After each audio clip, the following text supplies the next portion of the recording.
close your eyes and imagine standing on the banks of the Nile River 7,000 years ago. There are no pyramids piercing the horizon, no stone temples reflecting the sun, no golden death masks, no hieroglyphs carved into monument walls. The double crown of Upper and Lower Egypt doesn't exist yet because Egypt itself doesn't exist, not as we know it. But you're not standing in an empty wilderness. Far from it. There are people here, thousands of them. They're building villages, crafting pottery more beautiful than anything you'd find in Europe at the same time, working copper into tools and ornaments, burying their dead with elaborate care that suggests they're thinking about the afterlife. They're creating art, worshipping gods, going to war. They're doing everything that civilized people do. Except nobody remembers their names. No pharaoh claimed descent from them. No pyramid texts mention their deeds. They've been erased from history, buried under the sands of time and the overwhelming shadow of what came after. Here's the thing that blows my mind. When most people think about ancient Egypt, they picture the pyramids, the Sphinx, Tutankhamun's treasures. Maybe if they've done some reading, they go back to Nama or Menes, the legendary first pharaoh who supposedly unified Egypt around 3100 BCE. That's where the story begins, right? Wrong. That's where the story reaches its first climax, because Egyptian civilization didn't just appear fully formed in 3100 BCE like some kind of historical magic trick. Sophisticated societies don't work that way. You don't go from scattered hunter-gatherers to building pyramids in a single generation.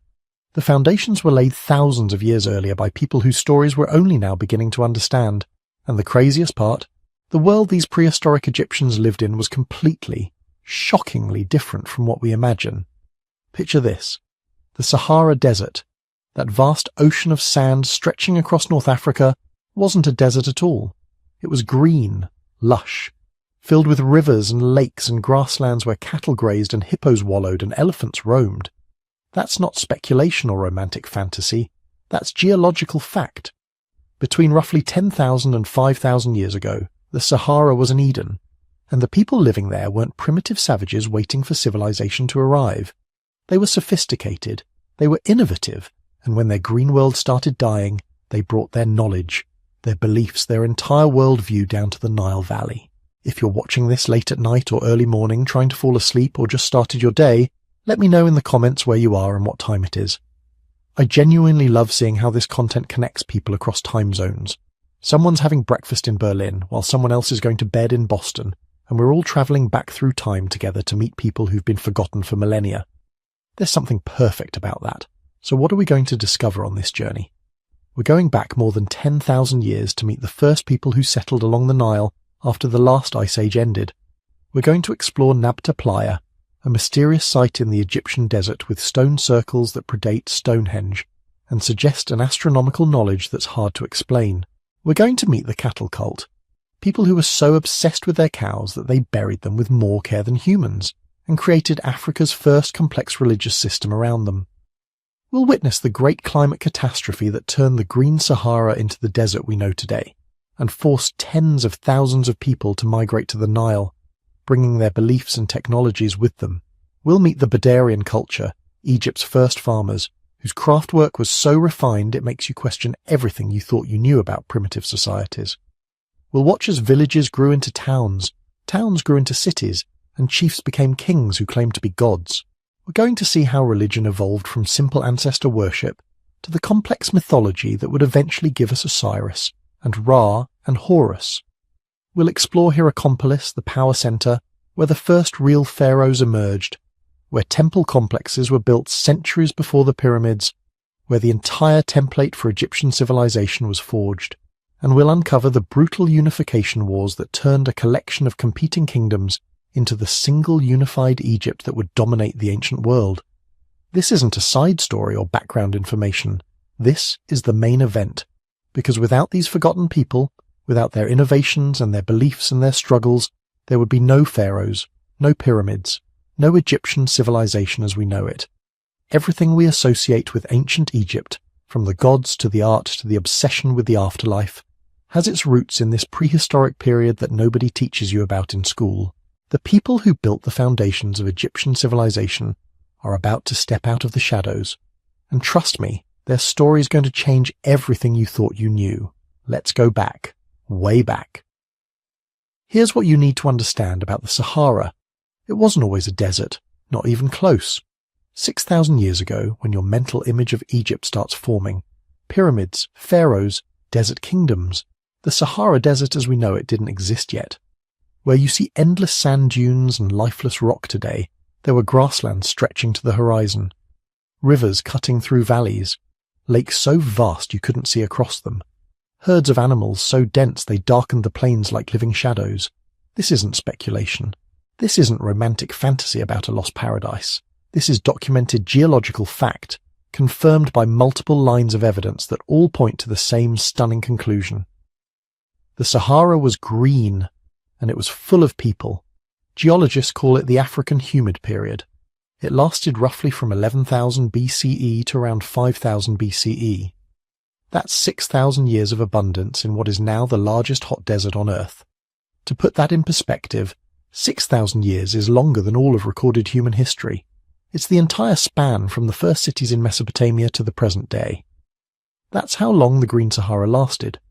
What caused it? Climate science gives us the answer, and it's both simple and profound. The Earth's axis wobbles, not dramatically, not quickly, but measurably over periods of thousands of years. This wobble changes where the planet tilts toward the sun during different seasons. Around 11,000 BCE, this wobble shifted the summer monsoons that normally stop at the edges of North Africa. Suddenly, those massive weather systems that bring life-giving rain to sub-Saharan Africa were reaching hundreds of miles further north. Rain that had been falling on the Sahel and the savannas started falling on the Sahara itself, and when it falls, everything changes. Within just a few centuries, grasslands began colonizing areas that had been barren for millennia. Rivers that had been dry gullies for thousands of years started flowing again, fed by rain falling in highlands to the south and east. Lakes formed in low-lying basins, some of them massive. Lake Chad, in what is now one of the driest regions on Earth, swelled to the size of the Caspian Sea. You could have sailed a boat from Chad to Algeria, following interconnected waterways through landscapes that are now nothing but sand and rock. The animals came next. Following the grass, following the water, they spread across the newly verdant landscape in numbers that would seem impossible today. Elephants, not the desert-adapted species, but proper savanna elephants, roamed in herds across what is now Central Sahara. Giraffes stretched their necks to browse on acacia trees growing in valleys that are now dust bowls. Hippopotamuses wallowed in rivers and lakes across Libya, Algeria, and Chad. Lions hunted gazelles and antelope across plains that stretched for hundreds of miles without interruption. And everywhere there was water, not just rivers and lakes, but wetlands, seasonal pools, springs bubbling up from underground aquifers. The archaeological evidence shows human settlements clustered around these water sources, communities that could support themselves year-round without needing to migrate constantly in search of resources. The proof is literally written on the rocks. Throughout the Sahara, in places so remote and hostile that few people ever see them, there are stone walls covered with artwork. Not crude scratches, but sophisticated engravings and paintings depicting a world that seems impossible when you're standing in 120-degree heat surrounded by nothing but sand. At Tassili Najjar in Algeria, rock shelters contain thousands of painted images showing people swimming, boats on rivers, fishermen casting nets. There are hippos, crocodiles, fish being speared in waters that disappeared 7,000 years ago. Some images show elaborate pastoral scenes with cattle being herded, suggesting not just hunting and gathering but early animal domestication. In the Caucasus Mountains of Libya, similar artwork covers cliff faces and cave walls, elephants being hunted, giraffes grazing, human figures dancing in elaborate ceremonies. Some of the paintings show what appear to be ritual scenes, suggesting these weren't just survival camps, but communities with cultural traditions, religious practices, social structures complex enough to require symbolic expression. The Gilf Kabir Plateau in Egypt's western desert contains the famous Cave of Swimmers, paintings showing human figures in poses that clearly represent swimming, surrounded by images of water animals. Standing in that cave today, with nothing but barren rock and sand for hundreds of miles in every direction, the paintings feel like messages from another planet. But the most important site isn't famous for its art. It's famous for what it reveals about human sophistication during the Green Sahara period. Nabta Playa, located about 700 miles south of Cairo in what is now one of the most inhospitable parts of the Egyptian desert, was once the shore of a seasonal lake. When rains came, the playa would fill with water, creating a shallow lake that could sustain communities for months at a time. When the rains failed, it would dry up, forcing inhabitants to move to more reliable water sources. Around 7,500 BCE, people started coming back to Nabta Playa regularly, not just camping randomly, but building structures, stone circles, alignments of megaliths, what might be the world's oldest astronomical alignment, markers positioned to track the summer solstice. We'll explore Nabta Playa in detail later, but for now, understand this. These weren't desperate refugees scratching out survival in a harsh environment. These were people who had the resources, the time, and the cognitive sophistication to build monuments, to track celestial movements, to create something permanent in a landscape that was anything but permanent. The environmental data supports what the archaeology suggests. Sediment cores drilled from old lake beds show layers of organic material, pollen from grasses and trees, even microscopic algae indicating freshwater ecosystems. These weren't occasional puddles appearing after rare rainstorms. These were stable, long-lasting bodies of water supporting complex food webs. Animal bones from archaeological sites show the full range of African megafauna, not just small game like gazelles and rabbits, but elephants, buffalo, even extinct species like the giant buffalo that stood 6 feet at the shoulder. The hunters of the Green Sahara were taking down massive animals, which means they had sophisticated weapons, coordinated hunting strategies, and social organization capable of distributing meat from kills that could yield thousands of pounds of food. Most tellingly, there's evidence of early pastoralism. Some communities weren't just hunting wild animals, they were keeping cattle, domesticated cattle, herded and managed, appearing in rock art and confirmed by bone evidence at archaeological sites. This represents a massive cognitive and social leap. You can't just decide to keep cattle one day. You need generational knowledge about animal behavior, breeding, disease management. You need social agreements about who owns which animals, how they're managed, how they're distributed. The Green Sahara wasn't just habitable, it was a crucible of human innovation. Think about daily life for these people. You wake up in a shelter made of wood and reeds, materials that are absolutely unavailable in the modern Sahara. The air is warm but not scorching, cooled by moisture from the nearby lake. You can hear birds, thousands of them, nesting in the wetlands. As you walk to the water's edge, you pass grazing antelope that barely notice your presence because game is so abundant that hunting pressure hasn't made them skittish. You spend the morning fishing, using barbed harpoons carved from bone. The catch is good, as it usually is. By midday, you've caught enough fish to feed your extended family group of 20 people, with plenty left over to dry for later. In the afternoon, some of the group heads out to check on the cattle, making sure they haven't wandered too far from the settlement. Others work on tools, crafting new spear points from stone nodules collected from a quarry 2 days' walk away. In the evening, as the sun sets over the lake, your group gathers around a fire. Stories are told, knowledge passed down. The elder explains how to read the stars, how to know when the rains will come and when they'll fail. Children practice throwing spears at targets, learning skills they'll need as hunters. Someone paints images on the rock wall of the shelter, adding to the layers of artwork that document generations of occupation. This was life in the Green Sahara. Not perfect, not without challenges, but abundant enough that human communities could grow, develop culture, innovate. For 6,000 years this world persisted. Multiple human lifetimes. Hundreds of generations who knew nothing but this green, living landscape. But here's what makes this story essential to understanding prehistoric Egypt. These people, these Green Sahara communities, they didn't just disappear when the climate changed. They went somewhere, and that somewhere was the Nile Valley. Around 5000 BCE, the wobble that had brought the monsoons north began reversing. Year by year, the rains became less reliable, lakes started shrinking, rivers that had flowed year-round became seasonal. Grasslands retreated, replaced by scrub, then by bare rock and sand.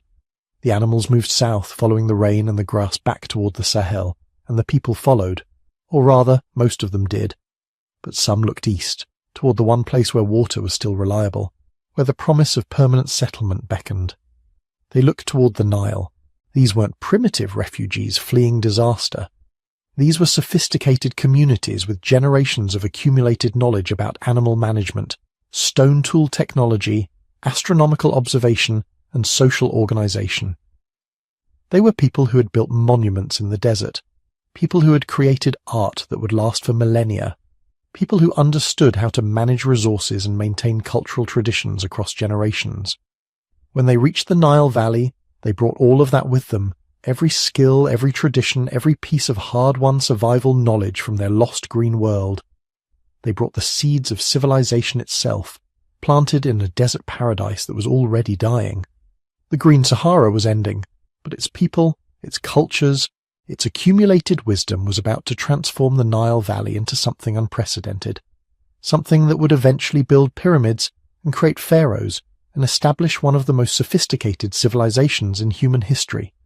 But first, they had to survive the journey, and they had to learn to live in a completely different world. Before there was Egypt, before there were pharaohs, before anyone had thought to stack one stone on top of another, to build something permanent, there were people living along the Nile, not for centuries, not for millennia, for hundreds of thousands of years. The oldest evidence of human presence along the Nile dates back over 400,000 years. Stop and think about that for a second. 400,000 years. That's not just before the pyramids. That's before modern humans even existed. These were our evolutionary cousins, probably Homo heidelbergensis, the species that would eventually give rise to both Neanderthals and modern humans. They were already there, already living along the river, already figuring out how to survive in a landscape we wouldn't recognize. Because here's what almost nobody realizes. The Nile, the Nile from the history books, the steady, predictable river that flooded every summer and made Egyptian civilization possible, that Nile is very, very young. For most of human history, the Nile wasn't one river. It was a series of disconnected lakes. Then it was a raging torrent. Then it disappeared completely. Then it came back as something else entirely. The river changed personalities more often than it stayed the same, and the humans living along its banks had to adapt or die. The earliest stone tools found along the Nile are simple: hand axes, choppers, basic cutting implements. The kind of tools that had been made for over 1 million years by various human species across Africa. But even these simple tools tell us something important. They're there, consistently. Archaeological sites dot the ancient river terraces, the raised banks that show where the river used to flow during different climate periods. Wherever the river went, humans followed. When the climate changed and the river shifted its course, they moved with it. Then, around 150,000 years ago, something changed. The archaeological record shows the appearance of what's called the Assyrian culture. Named after a site in Algeria, the Assyrian people created a distinctive type of stone tool, projectile points with a stem at the base for hafting onto spears or arrows. These weren't just rocks chipped into shape. These were precision instruments, carefully crafted for a specific purpose, hunting at a distance. The Assyrian people spread across North Africa during one of the periodic wet phases when the Sahara turned green. They followed the rivers and lakes that appeared during these climate windows, and some of them made it to the Nile Valley. We find their distinctive tools scattered along ancient shorelines, sometimes in places that are now hundreds of feet above the modern river level. Evidence that the Nile has risen and fallen, carved deeper and shallower channels, dramatically changed its character over and over again. But here's where it gets really interesting. The Assyrian culture disappeared around 40,000 years ago, probably wiped out by one of the periodic droughts that turned the Sahara back into desert. But the people along the Nile survived. They always survived. Because no matter how bad the drought got, the Nile kept flowing. It might become smaller, more seasonal, but it never completely dried up. As long as there was rain falling somewhere in the Ethiopian highlands or the Central African lakes, there would be water flowing north through Egypt. The populations that made it through these climate disasters developed something remarkable, an almost obsessive knowledge of the river's behavior. They had to. Their survival depended on understanding when and where the water would rise, when and where fish would spawn, when and where migratory animals would cross. This wasn't casual knowledge. This was survival information, passed down generation after generation, refined over thousands of years until it became a kind of science. By 25,000 years ago, we start seeing archaeological cultures that are distinctly Nilotic. Not just people who happen to live near the river, but people whose entire way of life was built around it. The Komombo culture, named after sites in Upper Egypt, shows evidence of sophisticated fishing technology. Not just hand lines and simple traps, but composite hooks made from multiple pieces of bone, weighted nets, probably even fish weirs, permanent structures built in the river to channel fish into killing zones. They were also making some of the earliest known pottery in the world. Crude stuff compared to what would come later, but revolutionary at the time. Clay vessels meant they could store food, boil water, process plants that would have been inedible raw. It was a fundamental expansion of the human food supply, and it was happening along the Nile thousands of years before it appeared in most other places. Then came the Halfan culture around 18,000 years ago, during the peak of the last ice age. Now, Egypt wasn't covered in glaciers, but the ice age still affected it dramatically.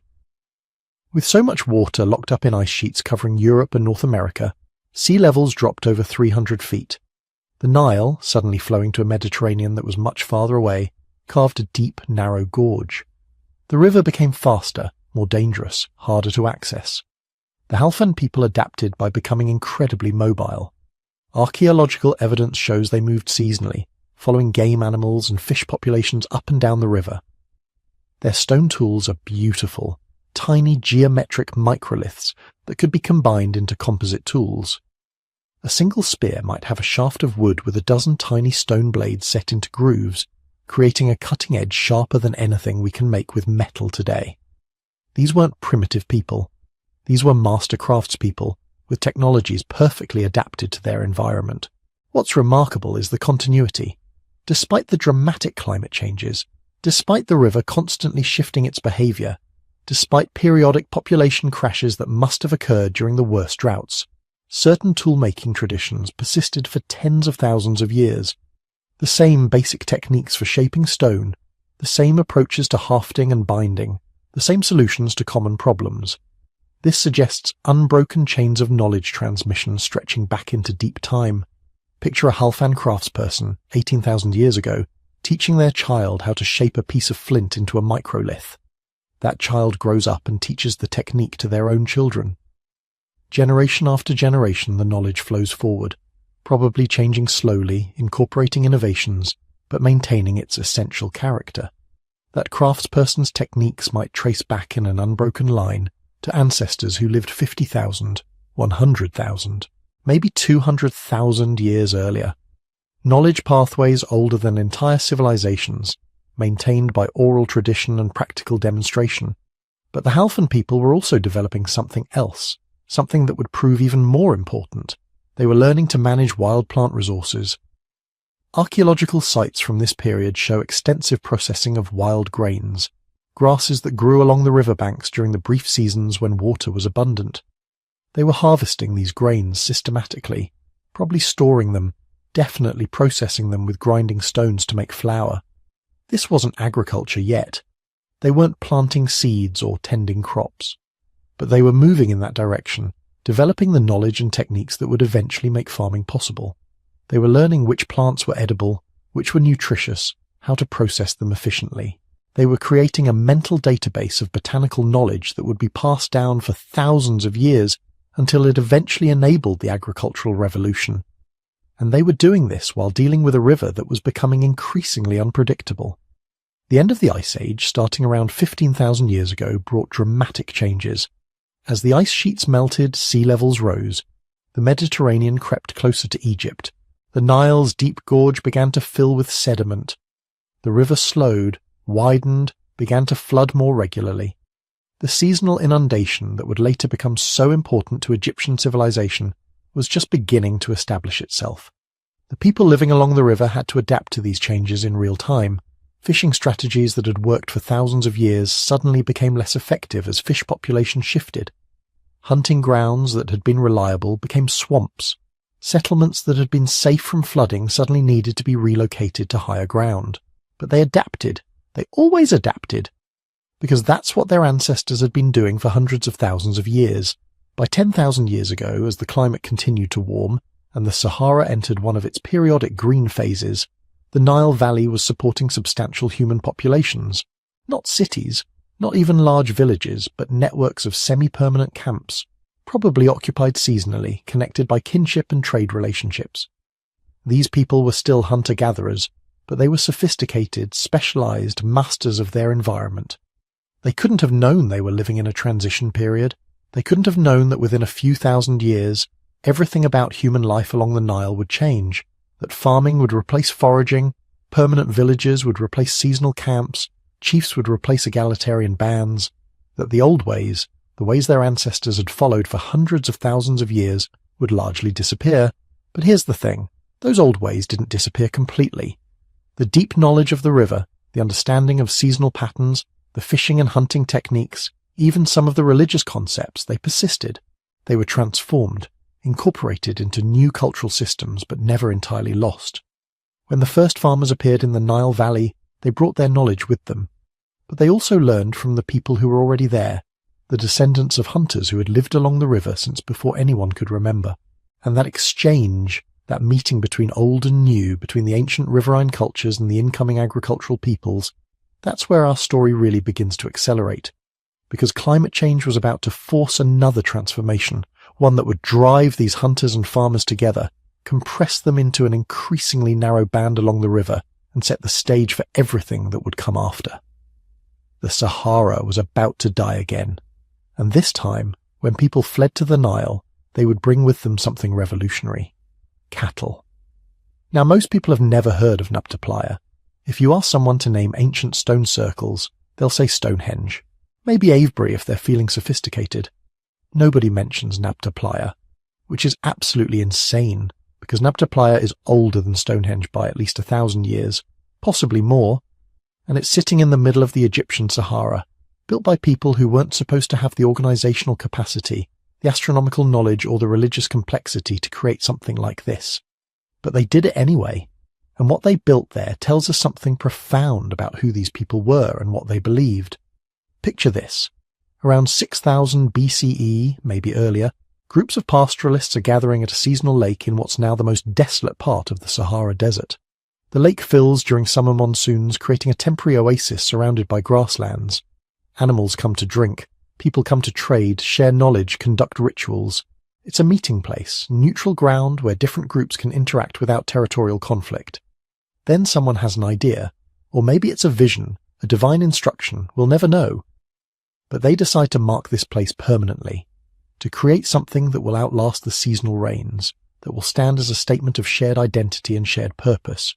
So they start moving rocks, not small rocks either, megalithic slabs weighing hundreds of pounds, dragged from wherever they could find suitable stone in a landscape that's mostly sand and silt. They arrange these stones in a circle roughly 13 feet across, carefully positioned, deliberately aligned. When archaeologists first discovered this circle in the 1990s, they thought it might be random. Natural rock formations sometimes look intentional, but then they started measuring the alignments, and everything changed. The stones line up with the cardinal directions with remarkable precision: north, south, east, west, marked by specific megaliths.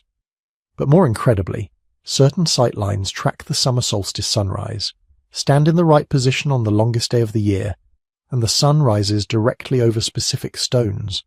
This wasn't accident. This was design. These people were tracking celestial movements with enough precision to create permanent markers that would work year after year, generation after generation. Think about what this means. To align stones with the summer solstice, you need to observe the sun's rising position over multiple years. You need to understand that the sunrise point changes throughout the year, moving along the horizon in a predictable pattern. You need to identify the exact day when the sun reaches its northernmost rising point. Then you need to mark that position with stones heavy enough that they won't shift. And you need to convince a bunch of other people that this project is worth the enormous labor investment. This isn't simple survival thinking. This is abstract reasoning, long-term planning, and complex social coordination. These people weren't just reacting to their environment anymore. They were trying to understand it, map it, maybe even predict it. But the stone circle was just the beginning. As archaeologists kept digging, they found something even stranger. Buried beneath carefully arranged stone structures, they discovered cattle, not butchered for meat, not killed by disease, deliberately buried in sculpted stone chambers, positioned carefully, sometimes with the skeleton completely articulated as if the animal had been laid to rest with reverence. One burial stands out. A cow, probably a bull based on the bone structure, placed in a clay-lined chamber covered with a megalithic slab. The skeleton was intact, suggesting the animal had been buried soon after death or possibly even alive. Around it, the excavators found pottery sherds, ostrich eggshell fragments, evidence of ritual activity. This wasn't food storage, this was religion. Now, cattle burials might not sound impressive to modern ears, but this is possibly the earliest evidence of domesticated cattle in Africa, and definitely the earliest evidence of cattle being treated as sacred beings worthy of formal burial. These people weren't just herding cattle for meat and milk. They had developed a relationship with these animals that went far beyond the practical. The cattle had become central to their identity, their worldview, their connection to the divine. Some archaeologists think the stone circle functioned as a calendar, helping the Nabta Playa people predict when the rains would come. The summer solstice alignment might mark the beginning of the monsoon season, telling pastoralists when to gather at the lake, when to expect good grazing, when to plan their seasonal movements. If you're dependent on unpredictable rains in a marginal environment, the ability to predict seasonal changes even a few weeks in advance represents a massive survival advantage. But others argue the site had deeper significance. The cattle burials suggest ritual activity that went beyond practical calendar keeping. There's evidence of feasting, of large gatherings, of communal activities that brought together groups from across the region. Maybe Nabta Playa was a pilgrimage site, a sacred center where different pastoralist groups came together to perform rituals, reaffirm social bonds, trade cattle and goods, arrange marriages between clans. The megalithic structures support this interpretation. Over several centuries, the people at Nabta Playa kept building. They erected standing stones, created stone alignments extending for hundreds of feet, constructed underground chambers lined with megalithic slabs. Some of these structures clearly have astronomical alignments. Others seem to mark directions, possibly pointing toward distant territories or water sources. Still others have no obvious practical function, suggesting they were purely symbolic or religious. One structure particularly fascinated researchers: a series of stone slabs arranged to form what looks like a complex calendar circle, with specific stones marking not just the solstices, but possibly other celestial events, circumpolar stars that never set below the horizon in the northern sky, the belt stars of Orion, maybe even the heliacal rising of Sirius, the brightest star in the night sky, whose annual reappearance the ancient Egyptians would later use to predict the Nile floods.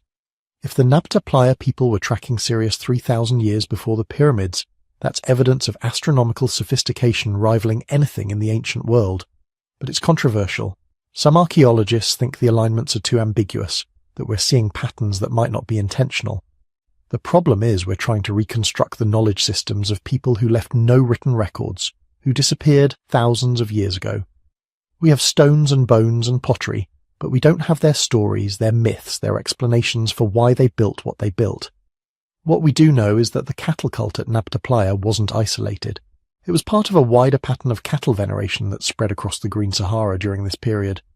Rock art from across North Africa shows elaborate cattle imagery, massive herds, ceremonial scenes, cattle with decorated horns suggesting ritual significance. These weren't just economic resources, they were spiritual beings, intermediaries between humans and whatever forces these people believed controlled rain, grass, fertility. And here's where it gets really interesting. Fast forward 2,000 years. The climate crisis has forced the Saharan pastoralists to abandon places like Nabta Playa and migrate to the Nile Valley. They bring their cattle with them. They bring their beliefs with them. And when Egyptian civilization finally coalesces around 3100 BCE, one of its most important deities is Hathor, goddess of love, beauty, music, and motherhood. Hathor is depicted as a cow, or as a woman with cow horns and a sun disk. Her cult centers practice ritual cattle sacrifice. Her priests wear cattle hides during ceremonies. The connection might seem speculative, but the geographical and chronological links are compelling. The people who built Nabta Playa had to go somewhere when the Sahara dried up.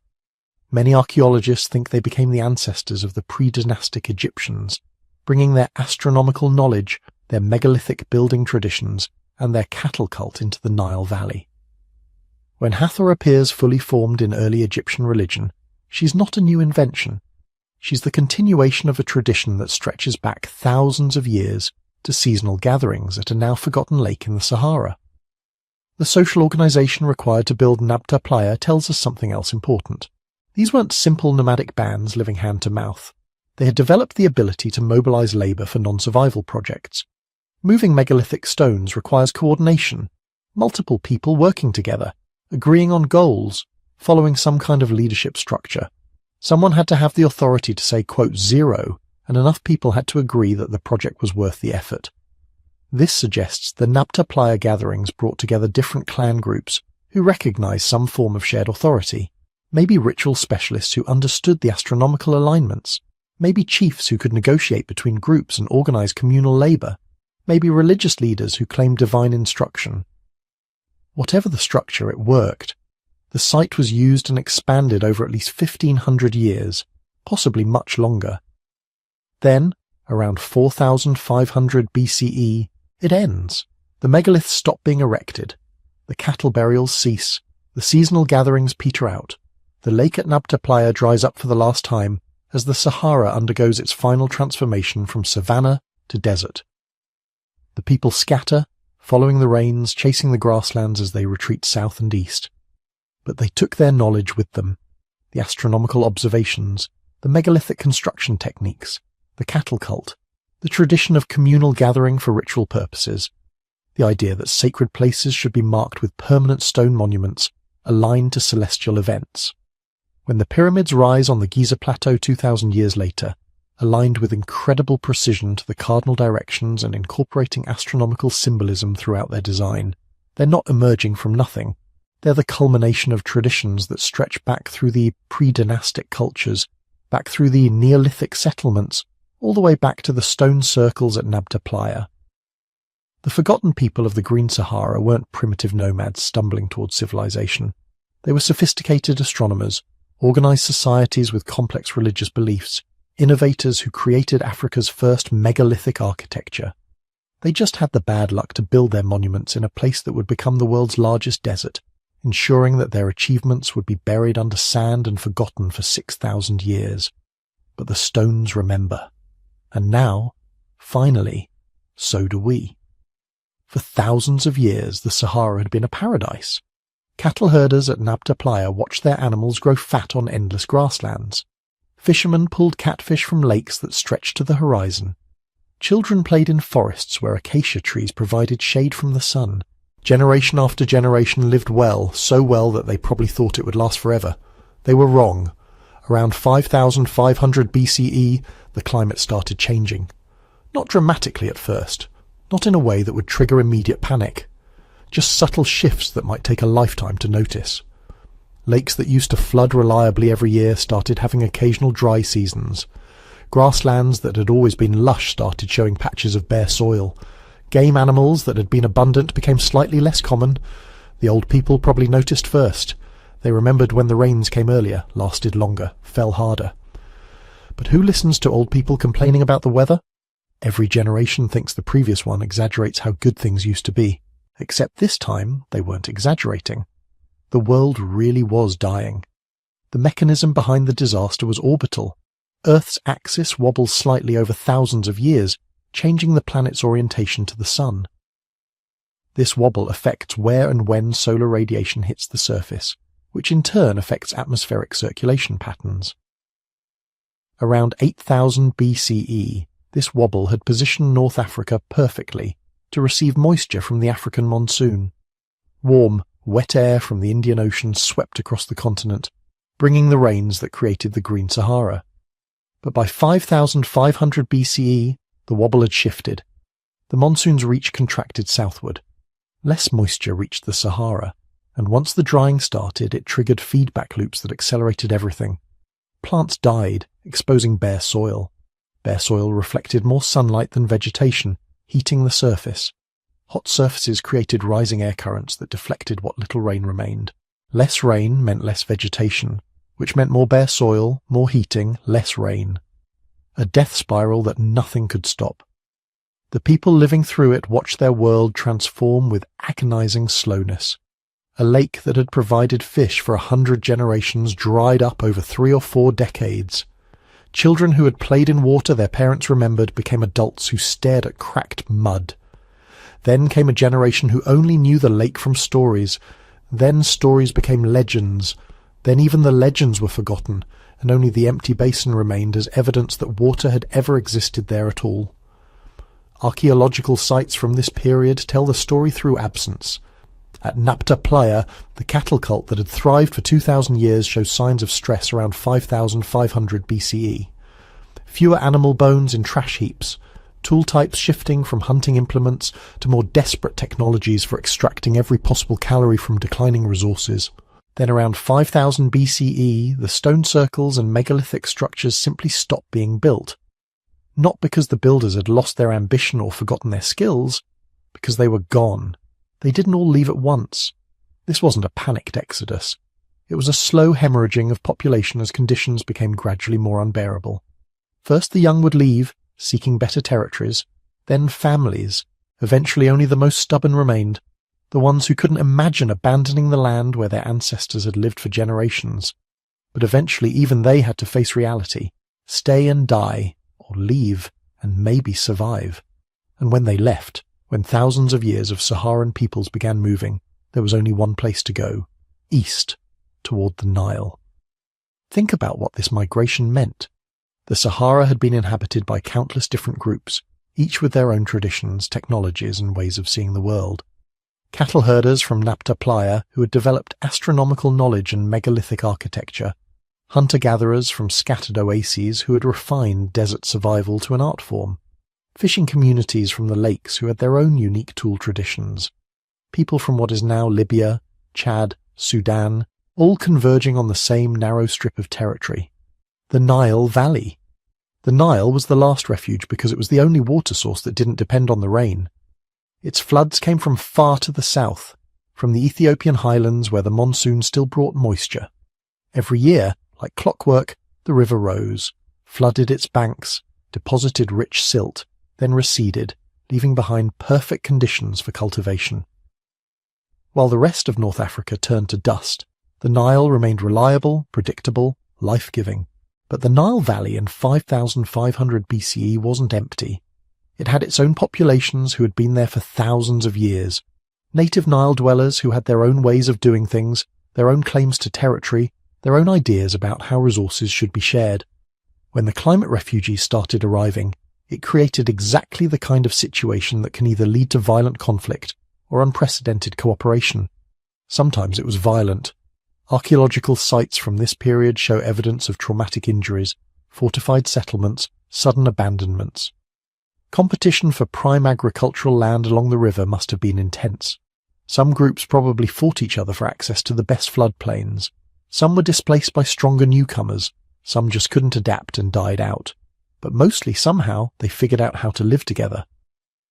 The archaeological evidence shows something remarkable happening around 5000 BCE. Instead of one culture dominating and erasing all the others, we see a blending, a synthesis. Tool traditions from different regions start appearing together in the same sites. Pottery styles merge. Burial practices combine elements from multiple traditions. It's like watching ingredients from different recipes getting mixed together to create something entirely new. The herders brought their cattle and their knowledge of animal husbandry. The Nile natives contributed their understanding of flood cycle agriculture. Desert hunters shared their technologies for making specialized tools. Fishermen added their expertise in exploiting aquatic resources. Each group contributed something to the mix. More importantly, they brought their ideas, their religious concepts, their social structures, their stories about how the world worked. Some of these ideas competed, creating tensions that would echo through Egyptian history. But many merged, creating the complex religious and cultural system that would eventually become the foundation of pharaonic civilization. Think about the major themes of later Egyptian religion. The importance of cattle, clearly derived from Saharan pastoral traditions. The cosmic significance of the Nile flood, contributed by native river peoples. The solar focus of Egyptian theology, possibly reflecting the desperate sky-watching of climate refugees trying to understand what had gone wrong with their world. Even the Egyptian concept of duality, the constant balance between order and chaos, might reflect the experience of these converging populations trying to create stability from disaster. The archaeological evidence for this population influx shows up in multiple ways. Starting around 5000 BCE, there's a dramatic increase in the number and size of settlements in the Nile Valley. Sites that had been small camps become permanent villages. New areas that had been largely unoccupied suddenly show intensive habitation. The pottery record explodes with diversity as different traditions interact and influence each other. Genetic evidence, though limited, supports the picture of a major population mixing event. Modern Egyptian populations show ancestry from multiple sources, suggesting that the people living in the Nile Valley today are descended from a blend of different groups who came together during this period. The genetic diversity increased rather than decreased, the signature of migration and admixture rather than isolation. But perhaps the most telling evidence is linguistic. Ancient Egyptian, the language of the Pharaohs, shows influences from multiple language families. It's not a pure descendant of any one prehistoric language, but appears to be a contact language, one that emerged from the interaction of multiple linguistic traditions. This is exactly what you'd expect from a population formed by climate refugees from diverse origins. By 4500 BCE, the transformation was largely complete. The Sahara had become the desert we know today. The last holdouts had abandoned the final drying oases, and the Nile Valley had become one of the most densely populated regions on Earth, packed with people who had nowhere else to go. This compression, this forcing together of diverse populations into a narrow strip of territory, created exactly the conditions necessary for civilization to emerge. High population density meant specialists could emerge, people who didn't have to spend all their time producing food. Diverse cultural traditions meant a rich pool of ideas and technologies to draw from. And the absolute necessity of cooperation, of managing irrigation systems and coordinating flood cycle agriculture, meant developing social structures capable of organizing large numbers of people. The climate refugees who flooded into the Nile Valley around 5000 BCE weren't thinking about building pyramids or creating a kingdom that would last 3000 years. They were just trying to survive, looking for water and land and a future for their children. But in the process, in the desperate mixing of peoples and ideas that resulted from climate catastrophe, they created something unprecedented. They created the cultural foundation that would eventually become ancient Egypt. But first, those diverse peoples needed to figure out how to actually live together in this new, crowded environment. They needed to develop new technologies, new social structures, new ways of organizing themselves, and the first culture to really figure it out, the first to show what Nile Valley civilization could become, emerged in Upper Egypt around 4400 BCE. They were called the Badarians, and they were about to change everything. So the climate catastrophe had driven everyone to the Nile, those scattered groups from the dying Sahara, converging on the river valley like refugees fleeing a slow-motion apocalypse. But here's what's remarkable. They didn't just survive. They didn't just huddle along the riverbanks waiting for things to get better. They transformed. They created something entirely new. Around 4400 BCE, maybe a bit earlier, a culture emerged in Upper Egypt that archaeologists call the Badarian, named after the site of El Badari where their remains were first discovered in 1923. And these people, these descendants of climate refugees, they were doing something nobody in the Nile Valley had done before. They were becoming farmers. But let's be clear about what that means. This wasn't some sudden agricultural revolution where everyone woke up one morning and decided to plant crops. The transition from hunting and gathering to farming took generations, maybe centuries. Some groups probably tried it and failed. Others succeeded for a while, then gave up when the floods came wrong or the harvest failed. The archaeological record shows this messy, complicated process. Sites with mixed economies. People who were farming but also still hunting, still gathering wild plants, still hedging their bets against disaster. The Badarians were cultivating emmer wheat and barley, two grains that would become the foundation of Egyptian civilization. But they were also hunting gazelle, fishing the Nile, collecting wild grasses and fruits. They kept cattle, sheep and goats, animals their ancestors had probably started domesticating back when the Sahara was still green. They hadn't abandoned the old ways entirely. They were adding new strategies to their survival toolkit. And this makes sense when you think about it. Agriculture is risky, incredibly risky. You plant crops and you're betting everything on the flood coming at the right time, the right height. Too low and your fields stay dry. Too high and your seeds wash away. You're vulnerable to pests, diseases, droughts. A hunter-gatherer who has a bad day just moves to a new location. A farmer who has a bad year watches their family starve. So the Badarians kept their options open. They farmed when conditions were good. They hunted and gathered when farming failed. But gradually, year by year, farming became more reliable. Maybe they were learning to predict the floods better. Maybe they were developing irrigation techniques, simple channels to direct water to their fields. The archaeological evidence shows their settlements becoming more permanent, more substantial. These weren't temporary camps anymore. These were villages, home.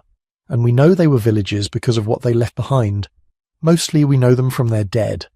The Badarians buried their people with extraordinary care, not just dumping bodies in pits, but creating proper graves, oval pits lined with reed mats. Bodies placed on their left side, head facing south, looking west toward the setting sun, curled in fetal position, as if sleeping, as if waiting to be reborn. This isn't random. This is ritual. This is belief. And what they buried with their dead tells us even more. Pottery. Always pottery. Sometimes dozens of vessels in a single grave. Bowls, cups, jars, each one carefully crafted, each one placed deliberately around the body. And this Badarian pottery, it's something special. Some archaeologists think it's the finest pottery ever produced in ancient Egypt, better than anything that came later, better than the elaborate vessels of the Pharaohs. They made it from Nile silt, the same mud that flooded the valley every year. But they didn't just shape it and fire it. They burnished it, rubbing the surface with smooth stones until it gleamed like metal. Then they fired it in ways that created distinctive rippled patterns on the upper portions, combed surfaces that caught the light. The best pieces have this incredible red and black finish, red from the iron-rich clay, black from being inverted during firing so smoke penetrated the surface. This is craft. This is art. This is people who care deeply about making beautiful things. But why?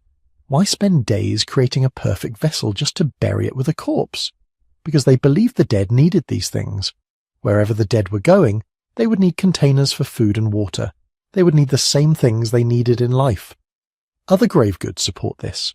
Cosmetic palettes for grinding malachite into eye paint, ivory combs and bracelets, beads made from shell, stone, and bone. The women especially were buried with elaborate jewellery, strings of beads, thousands of them in some graves, belts made from shells, amulets carved into animal shapes. And here's where it gets really interesting. Those shells, they're not local. They're from the Red Sea, hundreds of miles away. The copper implements that show up in some graves, that copper's not from Upper Egypt either. It had to come from Sinai, or perhaps the Eastern Desert, from mines that required specialized knowledge to exploit. Some graves contain turquoise, lapis lazuli, materials from even farther away. This means trade networks, extensive ones.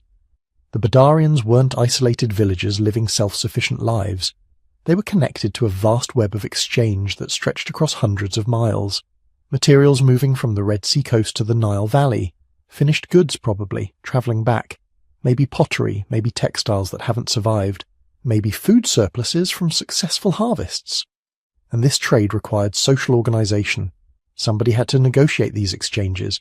Somebody had to maintain relationships with distant communities. Somebody had to organise the expeditions to the desert mines. This suggests leadership. Not kings, not pharaohs, but individuals with enough authority and respect to coordinate these complex activities. But were the Badarians developing real social hierarchy? Were some people becoming more powerful than others? The grave evidence is mixed.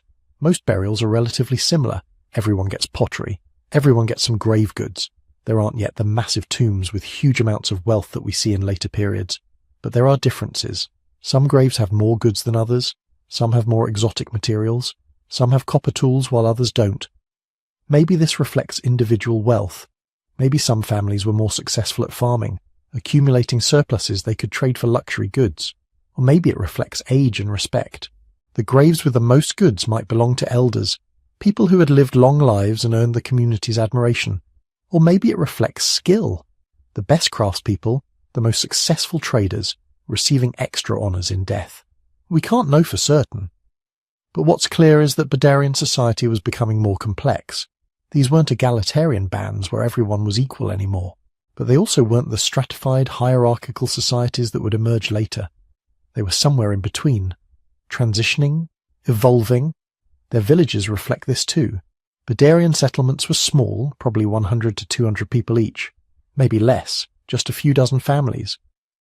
The houses were simple, oval structures made from wooden posts and reed mats, with floors dug slightly into the ground for insulation. Not permanent stone buildings, but not temporary shelters either. These were homes meant to last years, maybe generations. The villages were positioned on the desert edge, above the floodplain. Smart positioning. Close enough to the river to access water and farmland, high enough to avoid the annual inundation. They would have watched the flood arrive each year, watched the water spread across the valley, then recede, leaving fresh silt. Then they planted. Then they waited. Then they harvested. And with each successful cycle, agriculture became more deeply embedded in their lives, but they were also maintaining the old ways. Storage pits at Badarian sites contained the bones of wild animals, gazelle mainly, but also hartebeest, hippopotamus, crocodile. They were still hunting, still supplementing their diet with wild resources.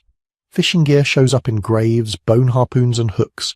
The Nile remained a source of protein, insurance against crop failure, and they were experimenting, trying new things, developing techniques that would become fundamental to later Egyptian civilization.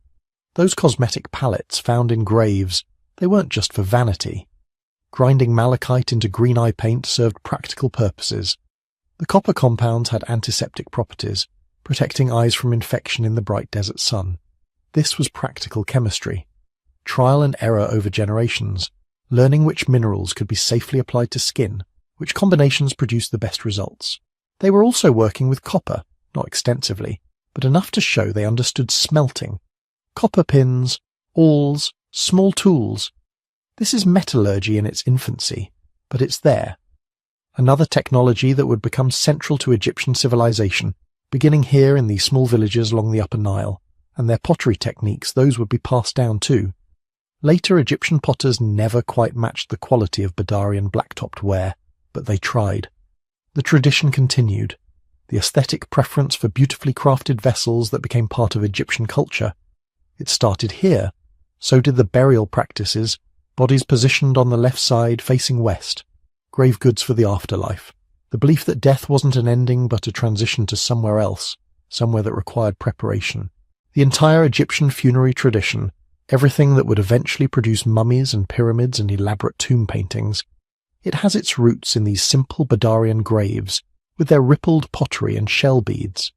The Badarians lasted maybe 400 years, from roughly 4,400 to 4000 BCE. Not a long time in the grand scheme of things, but in those 4 centuries they established the foundation for everything that came after. They proved that farming could work in the Nile Valley. They created the first settled villages. They developed craft traditions that would last millennia. They built trade networks connecting the Nile to the wider world. They were the first culture we can point to and say, there, that's recognizably Egyptian. Not fully Egyptian, not yet, but heading in that direction. The pieces were falling into place. Agriculture, permanent settlements, craft specialization, trade, social complexity, belief in the afterlife. But they were just the beginning. What came next would take all these Badarian innovations and amplify them, scale them up, transform them into something bigger, more complex, more powerful. The climate refugees who had fled to the Nile weren't just surviving anymore. They were building, creating new forms of society that would eventually astonish the world. The Naqada culture was coming, and they would change everything. By the time we reach the Naqada period, the Nile is no longer just a lifeline. It's becoming something else, a stage, a battlefield, a laboratory for power. Archaeologists divide this age into 3 phases, but the 2 that matter for our story are Naqada and Naqada II, roughly between 4000 and 3200 BCE. Don't worry about the exact dates. What matters is this. In just a few centuries, Egyptian society goes from scattered farming villages to something that is starting to look disturbingly familiar. Hierarchy, organized violence, rulers who are more than human, or at least say they are. The Badarian farmers had already broken the ice. domesticated animals, fine pottery, delicate jewellery. But if Badarian culture is the prologue, Naqada is where the plot takes off. This is the crucible where Egyptian civilization begins to crystallize into the form we recognize. Not pyramids yet, no pharaohs, no written texts, but the DNA of all of that is here. Naqada Rie, also called the Amraichan phase, doesn't announce itself with some huge monument. It creeps in through patterns you only see when you zoom out. Settlements become larger, burials become more unequal, and the Nile Valley starts to feel organized. Imagine you're walking along a low desert ridge above the floodplain around 3800 BCE. Below you, the river snakes through a strip of intense green. Fields of emmer wheat and barley, stands of date palms, cattle grazing in the flood recession. But what really stands out isn't the landscape, it's the village. This isn't a tiny cluster of huts anymore. Naqada. Sites like El Amra, Naqada itself, and others show compact planned areas with dozens, maybe hundreds of people living together, storage pits for grain, specialized areas for pottery production, zones where they're working bone, stone, ivory. You're not looking at a random group of farmers anymore. You're looking at the early bones of a community with roles, with specialization, with inequality. You can see that inequality most starkly in the cemeteries. Earlier burials in the Nile Valley were relatively simple. Bodies in a flex position, a few pots, maybe a bead necklace if you were lucky. But as Naqada Eye develops, some graves start to stand out. Larger pits, better construction, more grave goods. One person is buried with dozens of finely made pots, polished stone pallets, carved ivory combs. Another, not far away, gets 3 crude jars and a broken bead. Same community, very different afterlives. This is the archaeological fingerprint of an emerging elite class. They're not pharaohs, they probably don't call themselves kings, but they have more food, more labour, more beautiful objects buried with them than their neighbours. That difference didn't happen by accident. Some individuals are starting to matter more than others. And then there's the pottery. Naqada pottery is like a window into their heads, if you know how to read it. Before this, pots were mostly decorated with simple patterns, but in Naqada something explodes. You start getting these remarkable red-on-buff painted vessels, boats, animals, humans, strange symbols, all swirling around the curved surfaces of everyday containers. Picture one of these jars in your hands. The clay is buff-coloured, the paint a dark red-brown. Along the body, a longboat stretches from one side to the other. Not a little canoe. A big crescent-shaped vessel with a high, curling prow and stern. On deck you see vertical lines that might be cabins or shrines. Above them, stick-like human figures stand with arms raised. What are they doing? Are they worshipping, celebrating, threatening? On other pots you see hunters with bows and arrows or throwing sticks, surrounded by desert animals, gazelles, ibex, maybe even lions. Sometimes the human figures look bigger than everything around them, towering over animals, boats, and smaller humans. That's not an accident. That's a visual hierarchy. Someone is more important, bigger, central. Some figures stand with their arms lifted in a posture that looks eerily like later depictions of kings and gods receiving offerings or smiting enemies. They're just stick figures now, but the pose will echo through Egyptian art for 3,000 years. We don't have captions. No one wrote, "This is Chief so-and-so, Lord of the River." But the imagery is already starting to separate out special people, special boats, special rituals. The idea that some humans stand closer to the divine than others is starting to take form in paint, long before it appears in stone, and then the pace quickens. Naqada II, also known as the Gersian phase, doesn't feel like a gentle continuation. It feels like acceleration, expansion, tension. Settlements grow even larger and more complex. Some sites start to look like regional centres rather than just big villages. Places like Naqada and Hierakonpolis expand into what might be early towns, with distinct zones for craft production, animal enclosures, administrative storage, and ritual spaces. If you could see a map of Upper Egypt during Naqada II, it wouldn't just be little dots along the river. You'd see nodes, hubs, certain settlements acting as magnets, pulling people, goods, and power into their orbit. And wherever you get hubs, you get competition. The graves of Naqada II elites explode in richness. Huge burial pits lined with mud brick. dozens, sometimes hundreds, of pottery vessels, exquisite stone vases carved from hard stone like basalt and diorite, cosmetic palettes now shaped like animals, turtles, fish, birds, and in luxury graves, palettes carved in elaborate shield-like forms. Some elites are buried with multiple bodies of animals, especially cattle. Others have human attendants buried nearby, possibly sacrificed or killed to follow their leader into death. It's grisly, but it sends a clear message. Some people are so important, their death is a crisis big enough to pull others into the grave with them. Power is no longer just economic, it's ritual, it's cosmic, and in the material culture, you start to see the shadow of something darker, organized violence. Weapons had always existed, of course. A hunting spear can be turned on a human easily enough. But in Nakada 2, the toolkit changes. You start seeing more and more polished stone mace heads, heavy stone balls or pear-shaped clubs, sometimes exquisitely made from hard stones. A mace isn't for hunting gazelles, it's for cracking skulls. By themselves, a few mace heads don't prove warfare, but they don't appear alone. Fortified settlements begin to show up, sites with ditches, walls, or palisades suggesting people are worried about attack. Some rock art panels in the desert show scenes of conflict. Boats facing boats, groups of warriors confronting each other, rows of bound or fallen figures. And the imagery on objects gets more aggressive. Some Nakada 2 pottery and carved ivories show bound captives, tiny human figures with arms tied behind their backs, sometimes under the feet of a larger figure or in front of a dominating boat. That icon, the bound enemy, will become one of the central motifs of pharaonic power. But here, it's just emerging, experimental, raw. Put all of this together, mace heads, fortifications, violent imagery, and you start to see the outline of something new in the Nile Valley. Not just local squabbles, but systematic conflict between powerful chiefdoms.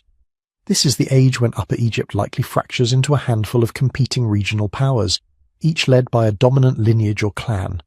We don't know their names, but their signatures are in the graves they left behind. The biggest cemeteries with the richest tombs cluster around a few centres: Nakada, Abydos, Hierakonpolis. Each of these may represent a small proto-kingdom, ruled by chiefs whose authority comes from a potent mix of control over land, cattle, trade routes, and the ability to command warriors. These chiefs aren't yet pharaohs, but they're taking the first steps toward kingship. Their power is not just practical, it's symbolic. Their graves and their art shout that message into the future. And if you look closely at their symbols, you start seeing ghosts of the future too. On Nakada 2 pottery, palettes, and ivory tags, certain motifs begin to standardize. Birds with hooked beaks, coiled serpents, plants with distinct papyrus or reed shapes, unusual animals, falcons, desert creatures, perched atop standards or hovering over boats. These aren't fully formed hieroglyphs yet, but they're proto-symbols, visual shorthand for important concepts, names, or clans. Some of these exact shapes will later become hieroglyphic signs. The falcon, especially, will evolve into Horus, the god whose name every king will take. Even now, in Nakada 2, we see falcons perched above what may be towns or standards, marking control, ownership, or divine patronage. In some cases, you even see combinations of symbols repeated in the same arrangement, like the early flicker of a writing system trying to be born. Not just pictures, but patterns of pictures that mean specific things to the people who use them. Royal iconography, the visual language of kingship, is also starting to coalesce. The big figure dominating a scene, the ruler on a large boat flanked by attendants, powerful animals, lions, bulls, trampling or goring human enemies. These are prototypes of motifs that will later appear on royal palettes like the Nama palette, but their roots go back to these Nakada 2 experiments.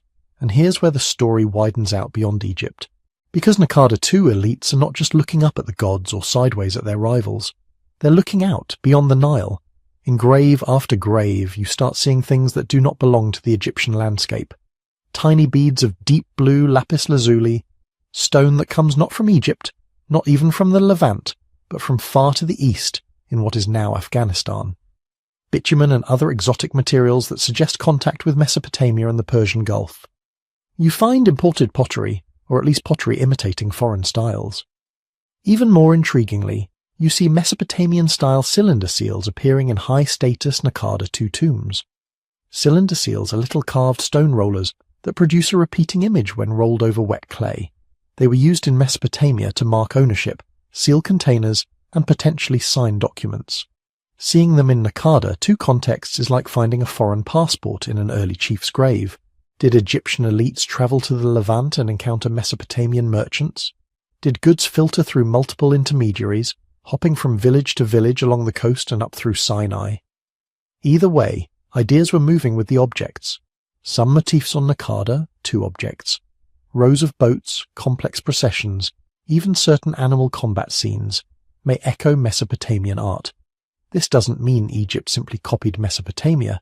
It means Egyptian elites were plugged into a broader late prehistoric world where chiefs and proto-kings from different regions were all experimenting with the same basic ingredients: trade, symbols, prestige, and violence. Long-distance trade wasn't just about pretty stones. It was about legitimacy. If you're a Naqada II chief trying to dominate your neighbours, what better way to advertise your status than to show off objects from lands your rivals have never even seen?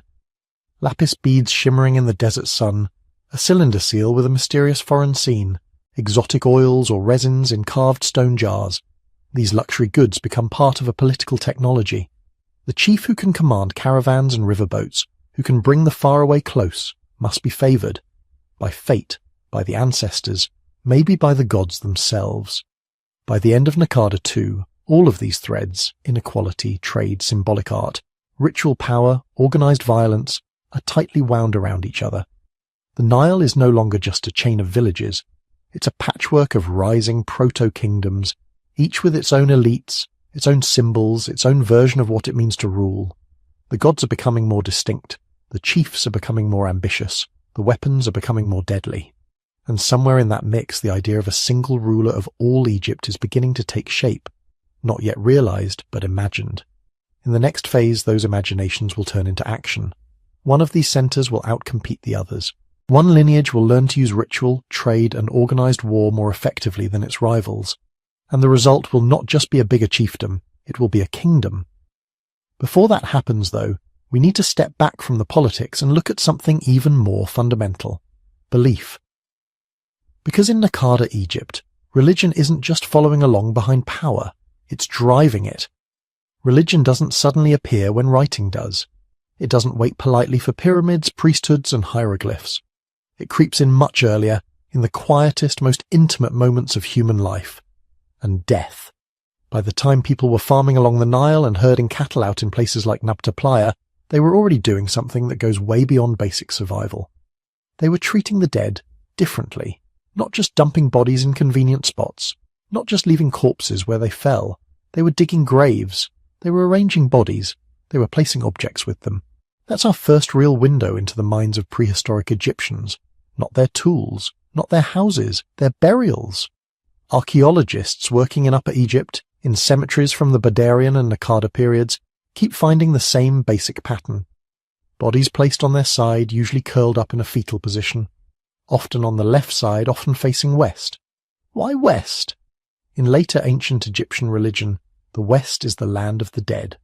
The sun dies in the west every evening and is reborn in the east. West equals sunset, endings, the entrance to the underworld. We can't prove that Badarian or early Naqada people thought exactly like that. We don't have their words.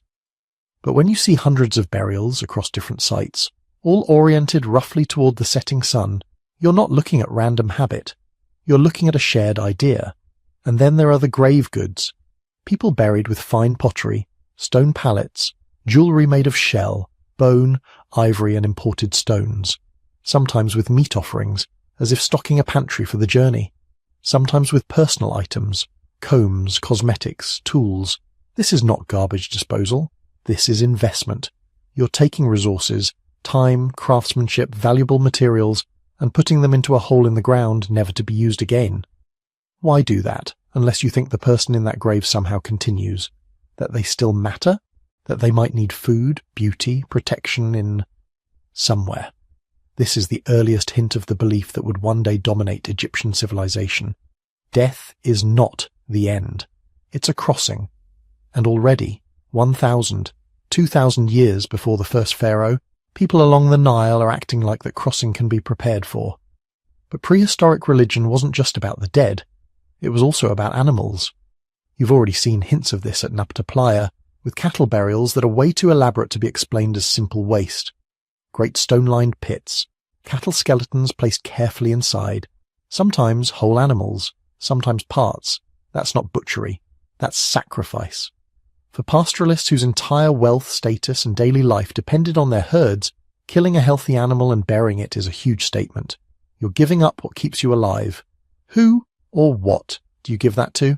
Some researchers talk about a cattle cult, an early form of animal veneration that might be the distant ancestor of later Egyptian cow goddesses like Hathor, mistress of the West, lady of turquoise, patron of joy, music, sexuality, and the dead.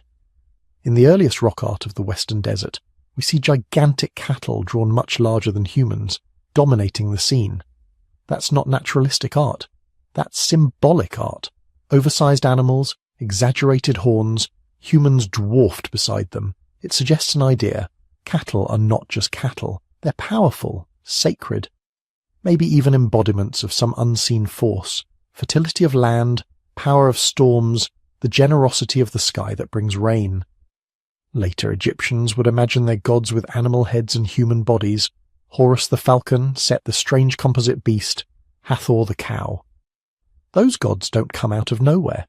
They grow out of millennia of living in intimate dependence on particular animals, watching them, fearing them, needing them, talking about them. Before there were gods with names, there were animals that felt more than animal. And then there are the figurines. Across prehistoric Egyptian cemeteries, especially from the Badarian and Naqadathron periods, archaeologists keep finding small human figures, usually female. Clay, bone, ivory, sometimes stylized, sometimes surprisingly detailed. Many have exaggerated hips, thighs, or breasts. Some have carefully incised hairstyles. Some are found broken, intentionally it seems, right before burial. Others are placed near the pelvis or chest of the deceased like companions. What were they? Fertility goddesses, symbols of the earth, the womb that produces crops, cattle, and children. Personal charms, the prehistoric version of a protective amulet, carried in life and then taken into death. Representations of specific ancestors, a way of keeping your grandmother, your maternal line, close to you even in the grave. We don't know, and anyone who tells you they know for sure is guessing. What we can say is this. These figurines weren't toys tossed in at random. They show up again and again in burial contexts. They are shaped with care, sometimes painted, sometimes worn smooth from handling, as if they were repeatedly touched, held, maybe prayed to. In later dynastic Egypt, goddesses like Isis, Hathor, and Nut would be invoked as mothers, protectors, and givers of life. Women would wear amulets of Taweret, the pregnant hippopotamus goddess, or Bez, the dwarf protector, to keep childbirth safe. It's not hard to imagine that the roots of that whole symbolic universe run back to these small, silent figurines tucked into graves 5,000, 6,000 years earlier. The gods before the gods might not have had names, temples, or priests, but they may have had faces, little clay faces buried in the dark. Religion, even in its earliest forms, is not only personal, it has places. Nabta Playa, with its stone circles and cattle burials, is one of those places, a ritual landscape in the middle of what is now empty desert. Its stone alignments seem to track the summer solstice sunrise tied to the timing of monsoon rains. That's already a cosmic idea, sky events linked to earthly survival. The sun tells you when the water will come. The stones remind you of the sun. Along the Nile Valley itself, in the pre-dynastic period, we start seeing other kinds of ritual spaces. Open-air shrines marked by wooden or stone posts. Enclosures where offerings, animal bones, broken pots, miniature vessels, pile up over time. Some sites in Upper Egypt show clear patterns. Same place, same kind of offerings, reused generation after generation. That's what a shrine looks like, long before anyone writes the word temple. At Hierakonpolis, which we'll explore later as a proto-city, there's evidence of what may be one of the oldest formal ritual precincts in Egypt. Animal burials that look ceremonial, baboon, hippopotamus, even elephants, carefully placed. Structures with layers of ashes and offering debris, spaces that weren't lived in, but visited. What happened there? Seasonal festivals tied to the flood? Initiation ceremonies? Animal cult rituals? We can't reconstruct the liturgy, but we can see the pattern. Specific places set aside from daily life, where groups gathered to do something repetitive, symbolic, emotionally charged.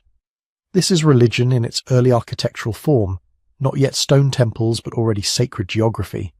And then, somewhere in all this, gods begin to localize. In the Nakada II period, certain towns start to stand out. Hierakonpolis, Nakada, Abydos. Later, in Pharaonic times, these same places will be home to major gods. Horus at Hierakonpolis, Set at Nakada, the jackal god, eventually Anubis-like, at Abydos. Coincidence? Probably not. On ceremonial objects from late pre-dynastic Egypt, like decorated palettes and mace heads, we start seeing standards. Poles topped with animal symbols, falcons, canids, strange desert creatures. Those aren't just clan logos. They're early divine emblems. You carry them into battle. You plant them in conquered towns. You carve them over prisoners. The falcon standard in particular is important. It appears again and again, perched over boats, over kings, over defeated enemies. Later, that falcon becomes Horus, the sky god, protector of kingship, represented as a falcon or a falcon-headed man. It suggests a deep continuity. Long before anyone wrote Horus in hieroglyphs, people in Upper Egypt were already rallying around a falcon symbol. Maybe they saw falcons as lords of the sky, precise killers, guardians hovering above. Set, the later god of chaos, storms and desert, may have similar deep roots. The mysterious Set animal, long snout, squared ears, forked tail, doesn't match any real creature perfectly. But its earliest appearances in pre-dynastic iconography cluster in regions that would later be associated with Set worship. In other words, these weren't just animals. They were already being stretched into something else: local powers, protective forces, eventually gods. By the time Nama, or whoever you think unified Egypt, comes on the scene, the chess pieces are already on the board. Local cults, local emblems, local sacred animals. The pharaohs will weld them together into a national theology. But they inherit far more than they invent. If you strip away the later gods' names, temples and hymns, what's left? A pattern, a way of thinking about the world. In later Egypt, that pattern crystallizes into a concept called Mayat. Cosmic order, balance, truth, the right arrangement of things. The sun must rise, the Nile must flood, kings must rule justly, the dead must be buried correctly. If they aren't, the universe frays. We don't expect to find the word Mayat in a Badarian grave. But we can see earlier versions of the same obsession with order. Bodies all aligned a certain way, west-facing, fetal position, specific goods for men, for women, for children, ritual sites reused in careful sequences, stone circles aligned to solstices, cattle killed and buried in formation. All of this says there is a right way to do things. The burial must follow the pattern. The offering must be in its place. The stones must match the sky. You don't act like this if you think the universe is random. You act like this if you think there are invisible rules, and that breaking them has consequences, if not now, then somewhere after. Cosmic order doesn't begin with priests reciting hymns in Karnak.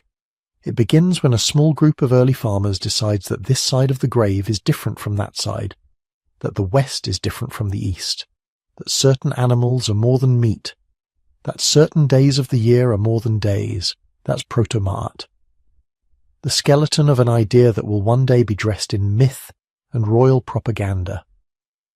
There's one more layer to this prehistoric religion that's harder to talk about, but it's there, scratched into stone.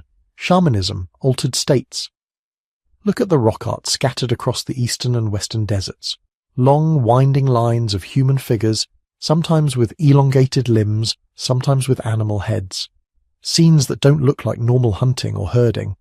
Figures floating, merging with animals, surrounded by dots and strange shapes. Some of these images are clearly practical: cattle, boats, hunters. But others look visionary. They match patterns seen in rock art from other parts of Africa and the world, where ethnographers have actually watched shamans paint what they see in trance states. Geometric patterns, part human, part animal beings, scenes of flight or transformation. In a context where survival is precarious, and the environment is harsh and unpredictable, people everywhere seem to reach for ways to communicate with invisible forces. through drumming, dancing, fasting, chanting, plant intoxication. Prehistoric Egypt was no exception. We can't interview their shamans, but the clues are strong. Ritual sites far from settlements, up in hills or deep in the desert, rock art placed in hard-to-reach spots, repetitive motifs that look more like inner visions than outer reality. Later, Egyptians would develop an entire industry around guided journeys into the afterlife. The Book of the Dead, the pyramid texts, the coffin texts, densely packed with spells to navigate a complex otherworld filled with gates, guardians, and transformations. Where does that come from? Probably not from nowhere. It likely grows out of very old practices where certain individuals, call them shamans, ritual experts, healers, claimed they could cross boundaries between waking and dream, between life and death, between human and animal, between village and desert. When you picture a later Egyptian priest reciting spells over a mummy, imagine the shadow behind him. An older figure, standing under desert stars painted in ochre and animal fat, chanting by firelight in front of a rock wall covered in strange half-human figures. The costumes change, the titles change, the temples get bigger, but the core desire is the same, to talk to whatever is on the other side. By the time Pharaonic Egypt bursts into history with its pyramids, its state gods, its monumental inscriptions, the religious world of the Nile looks full-blown, complete, like it arrived fully formed. But it didn't. It was built, slowly, out of these prehistoric threads. Careful burials, oriented toward a meaningful horizon. Animal cults rooted in hunting and herding, turning real creatures into symbols. Mystery figurines tucked into graves, half goddess, half grandmother. Ritual sites in deserts and early towns, where people did things not because they were useful, but because they felt necessary. Local emblems, falcon, dog, strange beast, slowly evolving into Horus, Anubis, Set. A growing sense that the universe has an order, and that humans must play their part to keep it intact. And hovering at the edges, specialists who stepped out of ordinary consciousness and came back with stories about what lies beyond. All of that was already in place before the first pharaoh put on a crown. The kings didn't invent Egyptian religion from scratch. They climbed onto a platform that had been under construction for thousands of years. Hierakonpolis doesn't look like much today. A low rise of sand and broken pottery on the west bank of the Nile, some 600 kilometers south of Cairo. Wind, dust, and the occasional archaeological trench. You could drive past it in 10 minutes and never guess that 5,500 years ago, this was the most dangerous, most ambitious, most important place in all of Egypt. Back then it had another name, Nekhen, and if prehistoric Egypt had a capital, this was it. By the late pre-dynastic period, while most Nile villages were still clusters of huts along the floodplain, Hierakonpolis had already taken a different path. It was big. Not just for its time, big, period. Some estimates suggest maybe 5,000, maybe even 10,000 people living there before the official First Dynasty ever existed. That's not a village. That's a city-state. A human beehive of farmers, potters, brewers, priests, warriors, and rulers who are starting to look a lot like pharaohs, before the word pharaoh had even been invented. So what made this place explode while other settlements stayed small? Part of it was location. Hierakonpolis sat at a sweet spot along the Nile, fertile floodplains for agriculture, desert routes heading east to the Red Sea and west into the oases, and river access north and south. Whoever controlled Nekhen controlled trade, food, and people. In an age before writing, before pyramids, that kind of control didn't just happen. It had to be built piece by piece, decision by decision, over generations. And if you want to see how that process looked on the ground, you don't start with temples or palaces, you start with beer.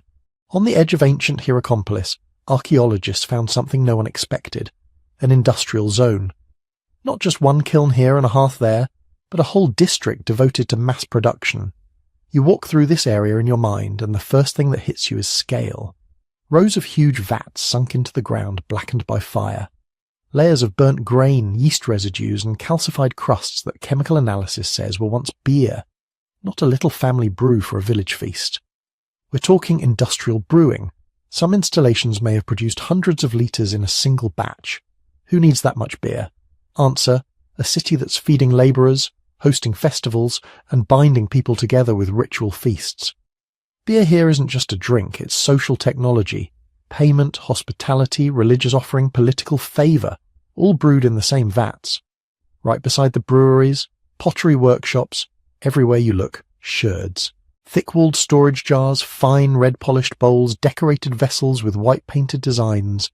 Kilns built to fire consistent batches, standardized forms that show up not just here, but in other sites hundreds of kilometers away. That means these potters weren't just making for local use. They were manufacturers plugging into a regional economy. This is specialization.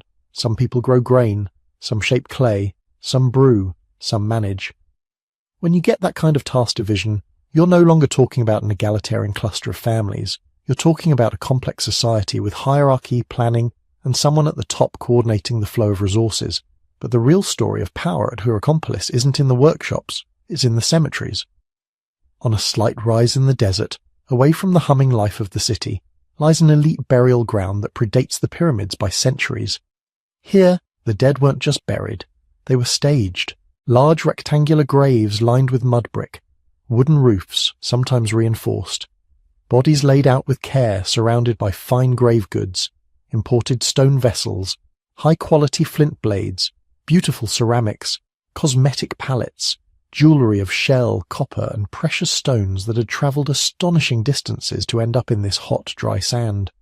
One tomb in particular stands out, Tomb 100. At first glance it looks like any other mud brick grave, but inside, on the plastered walls, archaeologists discovered something no one had ever seen from this early period. Paintings. Faded, fragmentary but still powerful. Boats with tall standards, figures holding maces, lines of bound prisoners, strange beasts half real, half mythical. The scenes are chaotic at first sight, but patterns emerge. On one wall, a dominating figure smashes an enemy's head with a mace. Sound familiar? It should. That pose will become one of the most iconic images in Egyptian royal art, the king as smiter of enemies. But here it appears centuries before the first-name kings we know. Around this central violence, there are boats that look ritual, almost ceremonial. Standards rising from their decks, perhaps marking clans, gods, or ruling houses. Some scholars see in these images the fusion of warfare and religious processions, violence wrapped in ritual, conquest made sacred. Tomb 100 is often called the oldest painted tomb in Egypt. It's not just pretty decoration, it's propaganda. A prehistoric storyboard saying, "Here lies someone who commanded boats, led warriors, dominated enemies, and stood close to the gods." Whoever was buried there wasn't just rich, they were powerful in a new, more centralized way. And Tomb 100 is just one piece of a much larger elite zone. Across this cemetery, we see a steady escalation in status symbols, larger graves, more exotic goods, more elaborate architecture. It's like watching the birth of kingship in slow motion. At some point, leaders here stopped being just big men from important families. They began to be something else, figures elevated above ordinary people, mediators between the human world and the divine, proto-pharaohs. But if you really want to feel how alien their world was, you have to look just next door, at another part of Hierakonpolis, the animal cemetery. Not scraps of food waste, not casual burials. These are deliberate, careful interments of some of the most dangerous and exotic animals in Africa. Elephants, hippos, crocodiles, baboons, wild cats, even a leopard. Some were buried alone, some alongside human elites, some in what look like purpose-built animal tombs. Their skeletons show evidence of having lived in captivity, healed injuries, unusual wear on bones, conditions you don't get in wild animals. That means somebody in Hierakonpolis was capturing, keeping and controlling apex animals, not for food, for symbolism. Imagine walking into a ritual precinct at Nekhen 5,300 years ago. There's music, incense, the smell of beer. Standards emblazoned with falcons or other totem animals wave above the crowd, and in an enclosure, chained or caged, an elephant, a live hippo, a snarling tamed wildcat. In a world where most people's biggest daily fear is a failed harvest, or a crocodile at the riverbank, what does it mean to see a ruler who keeps those terrors as pets? It means they have power, over nature, over chaos, maybe even over death itself. These animal burials hint at a cult of power that's both political and religious. The rulers of Hierakonpolis weren't just chiefs, they were beginning to cast themselves as god-kings in training. humans who could negotiate with the forces that ordinary people could only fear. And this is where one of the most famous objects in Egyptian history enters the picture, the Narmer palette. Technically, it wasn't found at Hierakonpolis itself, but in the temple precinct nearby. Still, it's intimately tied to Neken's rise. Carved from a single piece of siltstone, about 2 feet tall, the palette is a masterpiece of early royal art. On one side, a towering figure, larger than anyone around him, wears the white crown of Upper Egypt. He grips a kneeling enemy by the hair and raises a mace to strike. Behind him, a small attendant carries his sandals, because a king doesn't touch sacred ground with bare feet when performing a divine act of violence. In front of him stands a falcon, Horus, perched above a set of papyrus plants representing the delta. A rope links the falcon to a human head emerging from the plants, as if the god himself is harnessing conquered land. Flip the palette. The same ruler now wears the red crown of Lower Egypt, processing in victory. Rows of decapitated enemies lie with their heads between their legs. Standards march forward. At the top, 2 long-necked beasts intertwine in a strange knot, controlled by handlers, maybe a metaphor for uniting 2 lands under one ruler. At the bottom, a mighty bull, often read as the king in animal form, tramples an enemy and batters down the wall of a fortress. This is not a neutral record. It's a boast, a claim. One man, one office, has united Upper and Lower Egypt by force and divine sanction. The king on the palette is usually identified as Narmer, possibly the same individual later remembered as Menes, the legendary first king of unified Egypt. Whether Narmer truly was the first, or just one of the last in a long line of unifiers, is still debated. But what's striking is where this artifact turned up, in the sacred precinct of Neken. That suggests that by the time Egypt was being stitched into one kingdom, Hierakonpolis was at the centre of the story. Maybe as Narmer's home base, maybe as the cult centre that legitimized his power, maybe as the stronghold of Upper Egypt's warlords who had spent generations fighting their way north. Because the thing about unifying a land as long and diverse as Egypt is, it doesn't happen overnight. It takes centuries of conflict, alliances, and ideological groundwork. Hierakonpolis seems to have been doing that groundwork. From its industrial district, it produced the goods, beer, pottery, crafts, that fed and supplied a growing regional power structure. Its elite tombs and painted walls developed the visual language of kingship, smiting poses, processions, boats of the gods. Its animal burials turned raw, terrifying nature into a stage prop for royal ideology. And its temple became the place where rulers went to present themselves to the gods of the south, especially Horus, the falcon who would later become the patron deity of the living pharaoh. By the time Narmer and his peers were carving palettes and planning campaigns, the mental universe of Egypt was already primed. People along the Nile were used to the idea that some humans stood above others, that these elites had special access to divine power, that warfare could be sacred, that uniting territories under one ruler wasn't just practical, it was cosmically right. Hierakonpolis didn't invent all of that from nothing. It drew on earlier traditions from the Badarian and Naqada cultures, but it amplified them, concentrated them, and projected them outward with unprecedented force. Think of it as the launch pad. From Neken, rulers of Upper Egypt sent expeditions northward, trading, raiding, probing. Their pottery turns up in the delta. Their symbols appear far from their home base. Bit by bit, rival centres either aligned with this emerging southern power or were crushed by it. When the dust finally settled, and Egypt emerged as a single kingdom around 3100 BCE, the royal residence may have shifted north, first to places like Abydos, and then eventually to Memphis. But the ideological DNA of kingship, the smiting king, the Horus falcon, the god king who dominates nature and foreigners alike, had already been forged further south, in the furnaces, tombs, and animal pens of Hierakonpolis. The pyramids would come later, the great temples of Karnak and Luxor later still. But the blueprint for what it meant to rule Egypt as a divine monarch, that started here, in a dusty pre-dynastic city where potters, brewers, priests, hunters, and warlords unknowingly created the world the pharaohs would inherit. And that world, born in the mud-brick tombs and painted walls of Neken, was about to leap from regional power to something far bigger, the first unified territorial state in human history. The Nile Valley didn't wake up one morning, look around and say, you know what? Let's be a united kingdom today. By the time we reach the late pre-dynastic period, around 3300–3100 BCE, Egypt is already a patchwork of rival powers. Not villages, not simple tribes, real political machines. Along the river from the delta to Nubia, you've got what archaeologists call chiefdoms or proto-kingdoms. Think mini-states. Dozens at first, then fewer but bigger. Each one built around a main town with surrounding villages, its own cemeteries, its own gods, its own elite families who control land, cattle and trade. We know some of their centres by name now. Nakada, Abydos, Hierakonpolis in the south. In the north, powerful but still mysterious sites in the delta like Buto and Tel El Farka. These weren't just dots on a map. They were competing projects, different visions of what Egypt could be, long before anyone carved that word into stone. Over a few centuries the game changes. Small chiefdoms get swallowed by bigger ones, burial goods become richer for some elites and vanish for others. Trade routes shift. You can literally watch power consolidating in the graveyards. Fewer leaders, bigger tombs, more lavish offerings. The river is becoming a funnel channeling power into just a handful of regional heavyweights.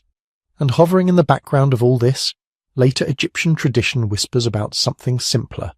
Not dozens of rival mini-states, just two. Upper Egypt and Lower Egypt. Two lands, two crowns, two goddesses, two kingdoms destined to merge. So what's real here, and what's retroactive political propaganda? According to later texts, Egypt used to be split cleanly in half. Upper Egypt, the long, narrow stretch of Nile Valley to the south, symbolized by the white crown and the vulture goddess Nekhbet of Nekhen, Hierakonpolis. Lower Egypt, the broad marshy delta to the north, symbolized by the red crown and the cobra goddess Wadjet of Buto. For 3,000 years, pharaohs would call themselves king of Upper and Lower Egypt, as if this was the original obvious duality built into the landscape. But archaeology paints a messier picture. Instead of one tidy southern kingdom and one tidy northern kingdom, we see multiple power centres in both regions. In Upper Egypt alone, Nakada, Hierakonpolis, and Abydos all look like serious contenders for regional supremacy at different times. In the delta, excavations show elite centres, warehouses, imported goods, signs of complex competing systems, not a single unified Lower Egypt, calmly waiting to be married off to the south. So where did the story of the two lands come from? Most likely it's a later simplification. After unification, royal ideology cleans up the past. All those messy rivalries and shifting alliances and bloody transitions get flattened into a neat myth. Once there were two kingdoms, and then a great king united them. Order out of chaos in one royal body. It's a powerful story. It just isn't the whole story. Somewhere inside that myth, though, there's a kernel of history. Because as we get closer to 3100 BCE, the evidence from Upper Egypt starts to show something new. A line of aggressive, expansionist rulers who look a lot like the proto-pharaohs of a southern kingdom on the rise. One of them is so shadowy we don't even know his full name. We just call him the Scorpion King. No, not the CGI disaster, the real one. At a place called Abydos in Upper Egypt, archaeologists found a massive tomb from the very end of the pre-dynastic period. On stone mace heads and pottery tags, they found a sign that looks like a scorpion next to a royal-style symbol. That combination, name plus royal marker, looks very much like how later kings wrote their names. So whoever Scorpion was, he wasn't a village headman. He was a king. On one famous ceremonial mace head, he's shown wearing the tall white crown of Upper Egypt, striking the ground with a hoe. Servants carry standards.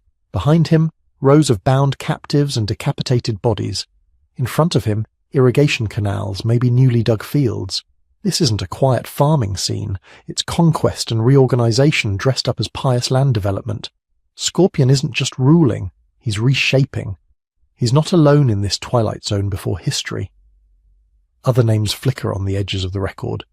Iri-Hor, Ka, maybe a Nama-like figure in an earlier phase. We don't know their full sequence. We don't even know how many of them there really were. But their tombs, especially at Abydos, are getting bigger, more complex, more royal, and their world is getting bloodier. If you look only at the later Egyptian king lists and myths, unification sounds almost peaceful. A destined king marries a northern princess, puts on the double crown, and boom, 2 lands, 1 pharaoh, everyone's happy. The ground says otherwise. At multiple pre-dynastic and early dynastic sites, we find signs of serious violence, fortified settlements that show sudden burning and destruction, cemeteries with mass burials, young men, many with weapon injuries, skulls split by maces, bones pierced by spear and arrow. On decorated pallets and mace heads, a new visual language appears, the smiting scene. A giant, dominating king raises a mace over a kneeling enemy, ready to crush his skull. Above or behind him, symbols of gods watch approvingly. Below him, rows of decapitated foes, animals trampling bound prisoners, boats carrying severed heads as trophies. These images aren't subtle. They're political theatre in stone. This is what kings do. They conquer, they kill, they bring order by force. Then there's Hierakonpolis, Nekhen, the powerhouse from earlier in the script. In its elite tombs, we see paintings of bound prisoners, marching processions, and boats packed with warriors. Some scholars think Hierakonpolis was one of the first to build a real regional kingdom in Upper Egypt, only later eclipsed by Abydos. If that's true, then the unification wars might have started as southern civil wars, with one Upper Egyptian node crushing the others before turning its attention north. So which was it? A slow political merger or a bloody military blitz? The answer is probably both. Over centuries, trade networks and marriage alliances are knitting the Nile communities together. Pottery styles spread. Religious symbols, like the falcon god Horus or the goddess Neith, show up far from their original homes. People are already thinking in larger units than just their own villages. At the same time, the archaeology screams conflict.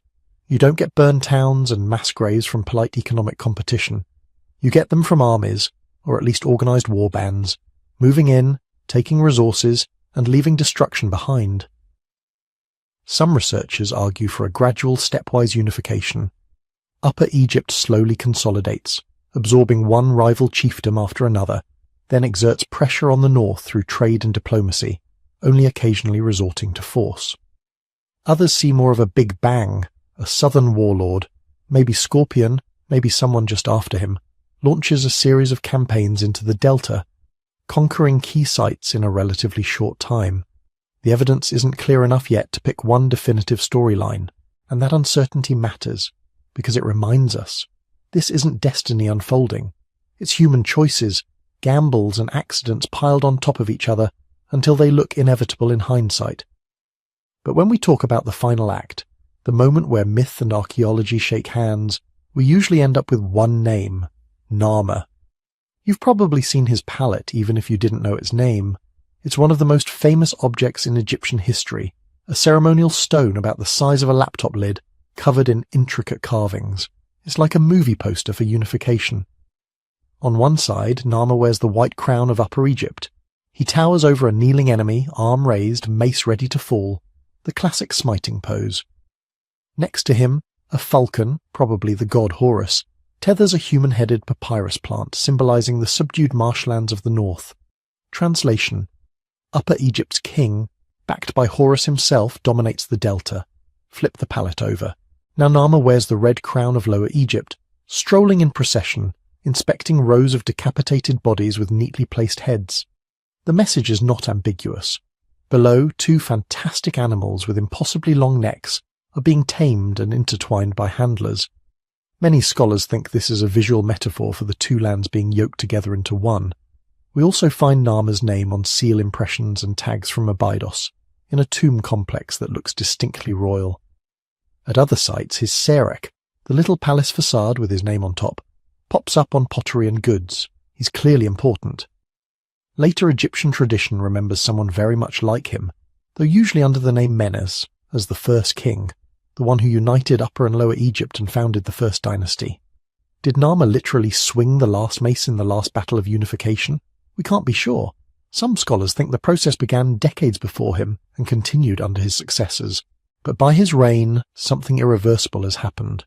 For the first time, we can talk about Egypt as a single political entity, ruled by a king whose authority, at least in theory, runs from the first cataract in the south to the sea in the north.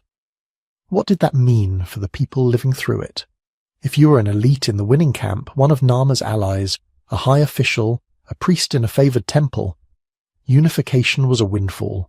New lands to administer, new trade to skim, new temples to endow. Your status leaps from local big man to national player. If you were an elite in a conquered chiefdom, things get more complicated. You might be co-opted into the new system, married into the victorious house, given a new title in exchange for loyalty. Or you might be sidelined, stripped of your power, your ancestral gods demoted in favour of the new royal cult. If you were a farmer, a potter, a boatman, your world changes more slowly, but it does change. Now, instead of paying tribute only to your local chief or temple, you're part of a much larger machine. There are standardized weights and measures, maybe standardized pottery forms. Officials show up counting grain, tallying cattle, marking jars with signs that say, "This lot belongs to the king." Those signs are the other quiet revolution happening at exactly this moment. Writing. In the last centuries of the pre-dynastic and the very start of the first dynasty, we start to see tiny labels attached to grave goods and storage jars, short inscriptions carved or inked on clay tags, little serex with royal names, lists of places, numbers. These aren't full sentences yet.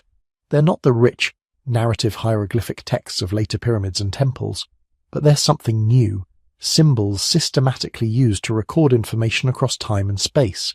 This is how prehistory ends and history begins in Egypt, not with pyramids, but with labels. Writing isn't invented in a vacuum. It's a tool forged under pressure. The need to track taxes, rations, labour, offerings to gods, shipments of goods up and down 1,000 kilometres of river. Unification doesn't just create a bigger kingdom. It creates an information problem, and writing is the hack that solves it. For the first time we can read, however faintly, the voices of the people who are doing the conquering and organising, kings, officials, bureaucrats. The silent majority, the farmers, the weavers, the porters, the soldiers who died in those unification wars, remain mostly invisible, but their lives are now being shaped by institutions that will endure for millennia. The pharaonic court, the temple estate, the tax system, the idea that a single divine ruler embodies the unity of the two lands. By the time Narmer and his immediate successors are finished, the Nile Valley is something it had never been before, a centralized, literate state. The small-scale experiments in hierarchy, religion, and warfare we saw at Nakada, at Nabta Playa, at Hierakonpolis, they've all been scaled up, systematized, locked into place under a crown that claims to rule by cosmic right. Prehistory doesn't disappear, it hardens into myth. The old local gods become gnomes and regional deities under a national pantheon. The old chiefs become vague ancestors. The messy, violent process of unification gets retold as a single heroic act by a single founding king. And from here on out, the Nile story is going to be written not just in bones and potsherds, but in carved stone, inked papyrus, and the monumental architecture of a civilization that has finally stepped, fully, into history. So now step back for a second and think about what we've just moved through. We started in a world that doesn't even look like Egypt in your mental map. Not a ribbon of green cutting through an endless desert, but an Africa where the Sahara was an Eden, lakes the size of small seas, rivers crossing what is now bare rock and sand, herds of animals migrating across savanna grasslands where today you'd die of thirst in a day or two. In that world, long before pyramids, long before pharaohs, long before anybody carved a single hieroglyph, people were already experimenting, hunting, herding, watching the stars, telling stories around fires we'll never see. Then the climate turned. The green Sahara died. The lakes shrank, then vanished. The savannas burned out and blew away. And across thousands of years, family by family, camp by camp, people were pushed toward one of the only places that still worked, the Nile. The river didn't turn them into Egyptians overnight. It wasn't some magical civilization switch. It was a grind. A long, messy, experimental process that took millennia. You had the early hunter-gatherers along the Nile banks, learning its moods, timing, the difference between a flood that feeds you and a flood that kills you. You had the cattle herders at Nabta Playa, dragging stones into circles in the desert, tracking the stars, building a ritual calendar in a place that would one day be nothing but sand and silence. Then came the great desiccation, the final brutal drying of the Sahara that slammed the door behind them. No going back to the greenlands, no backup plan. The Nile or nothing. Out of that pressure, new cultures crystallized. The Badarian farmers, coaxing grain from narrow floodplains, crafting some of the finest pottery in the ancient world, burying their dead carefully, with goods and beauty and probably hope. Then Nakada threatened, sort of ramping everything up. Bigger villages, then proto-towns, then regional centres. Chiefs turning into kings in all but name, symbols of power, armed conflict, gods with recognisable faces and animal forms. Hierakonpolis rises, not as some cute little prehistoric village, but as a city that's already playing with the tools of state power. Temples, elite tombs, mass graves that look uncomfortably like prisoners of war, art that shows rulers smiting enemies and controlling wild animals as if the whole world is something to be subdued. By the time we reach the first pharaohs, the Nama palette, the unification of Upper and Lower Egypt, you're looking at the end of a very long story, not the beginning of one. A story measured not in centuries, but in thousands of years. The pyramids are not a sudden miracle. They're a late chapter in a book that started with people camping beside seasonal lakes, in a green Sahara 8,000, 9,000 years earlier, maybe more. And almost everyone in that story is anonymous. We don't know the name of the person who first realized that if you built your house just a little higher, the Nile flood wouldn't wash it away. We don't know the woman who figured out that grinding and soaking certain seeds turned them into something edible instead of poisonous. We don't know who first noticed that the cattle started acting strange just before the rains, or who dragged the first stone into place at Nabta Playa and said, "Let's line it up with that star." We don't know the potter who perfected the Badarian red and black ware, the flint napper who could shape a knife so fine it looks machine-made, the Nakada artist who painted boats and standards and masked figures on a pot and, without meaning to, gave us our earliest glimpse of Egyptian religious imagery. But all of them mattered. Every tiny decision, every experiment, every seasonal camp and abandoned village, every child taught which plants to gather and which ones to avoid. Those are the foundation stones under the pyramids. The reason there's a Pharaoh Khufu at all is because there were thousands of years of forgotten people before him, quietly solving problems and passing on what worked. And the wild part is, we're still only seeing fragments. Every year, archaeology in Egypt and the Sahara pushes the timeline back or sideways. New prehistoric sites under modern fields, buried settlements in the desert revealed by satellite, stone circles and ancient shorelines emerging as the sand moves, fresh studies on old bones that suddenly show us diseases, diets, and migrations we had no idea about. The story of Before the Pharaohs is not finished. It's being edited in real time. 10 years from now, that neat, clean textbook line between prehistory and history in Egypt may look completely different. New radiocarbon dates might shift whole cultures earlier. New DNA work might link Nile farmers to Saharan herders in ways we only guessed at. We might find that what we're calling the first of something, the first stone monument, the first formal shrine, the first organized cemetery, is actually just the first one we've stumbled across. So next time you see a picture of the pyramids, or Karnak, or a golden mask in a museum, try to layer this deeper story underneath it. Imagine the green Sahara behind it, the cattle camps, the stone circles in the desert, the tiny riverside villages built out of mud and reeds that vanished long before anyone carved in stone. Remember that pharaonic Egypt didn't appear on a blank canvas. It's the visible tip of a mountain of human trial and error, of memory and myth and slow accumulation. It's the legacy of the forgotten ones. If you enjoyed this journey into that deep, almost invisible past, it really helps the channel if you tap like and subscribe so you don't miss the next dive into ancient history. And I'd love to hear from you in the comments. Where are you watching from, and what part of prehistoric Egypt surprised you the most? If you want to go a step further and support the channel, you can also join as a YouTube member. That helps me spend more time on research-heavy episodes like this. But that's completely optional. The videos will stay free either way, and I'm just glad you're here. Because as long as we're still asking these questions, still digging, literally and figuratively, the echoes of those forgotten lives along the ancient Nile won't be entirely lost.